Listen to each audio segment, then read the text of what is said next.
If you had to guess, what do you think is the ultimate status symbol in London right now among the aristocrats? I'm talking about the kind of people who come from real money, old money. People who do not have to worry about losing their money anytime soon.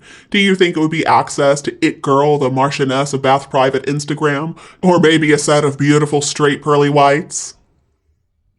Well, no, it is neither of those things. Instead, apparently what everybody is after is a parking permit. Well, a special parking permit that's especially for the coronation. The Daily Mail's Richard Eden has reported that those select few who already have their soft hands on one of the rare passes for the coronation have been showing those passes off. The countdown has begun, and the clock is only going to begin ticking louder with the big day now only a month away. But while those people are waving around their permits, and while Catherine, Princess of Wales, considers her tiara choice, inside Buckingham Palace, with King Charles, things seem to be going from complicated to absolutely shambolic.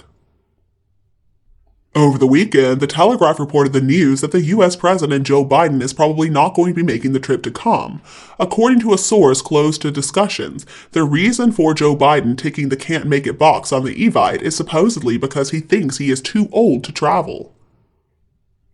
President Eisenhower did not show up to Queen Elizabeth's coronation back in 1953, but the symbolism in this situation is not exactly looking good for a king who is obviously excited to step onto the world stage to do lots of elbow rubbing and glad handing, and also climate crisis saving.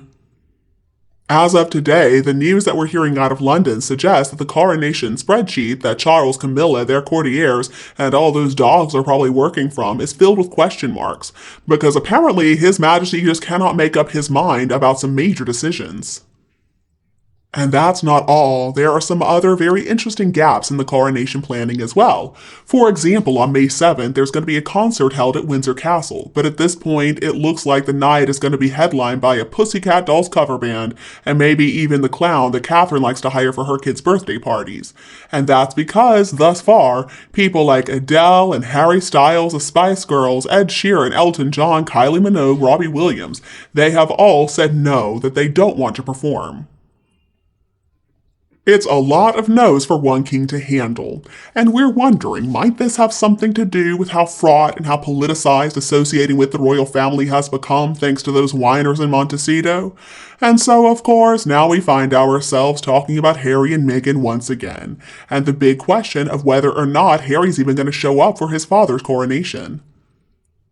All eyes right now are focused on the California clan. For His Majesty, he is basically in a difficult situation, a damned if he does, damned if he doesn't situation, because if Meghan and Harry do show up, well, it's going to be a problem. And if they don't show up, it's also going to be a problem. If Harry and Meghan decide to try to show up with their bravest faces on, their presence back in the royal mist is going to be the only story that people are really going to focus on. Charles's official crowning is an incredibly important moment, but of the billions of eyes that are probably going to be watching the ceremony, how many are going to actually be on the king reciting some old oath, and how many are going to be busy watching out for any drama between the Sussex and Wales clans? Every little blink, every caw from both the Sussexes and the Prince and Princess of Wales are going to be carefully scrutinized and dissected. So Charles might be in danger of having his August moment overshadowed by his son. But things also don't look very good for him if the two of them decide to stay away from London. Their absence inside Westminster Abbey is going to be quite conspicuous, and it will just underscore how deeply broken the relationship between father and son is at this point. The king is supposed to be a unifying figure, all sovereigns are. So how can the king try to bring this divided country together when he cannot even get his youngest son to show up for the most important day of his entire life? It does make the whole thing seem pretty hollow. There have also been some reports suggesting that two big US TV networks are trying to get Harry to anchor their coronation coverage. So maybe the only thing worse for the king than his wife tripping and falling over would be that if Harry shows up on TV to offer his take on things. There is also a very good chance that the coronation may end up being one of the most watched live TV broadcasts ever, which certainly explains why Charles is feeling so nervous right now. According to Bauer, His Majesty is feeling vulnerable, and he went on to say that His Majesty fears the slightest mishap could overshadow his reign.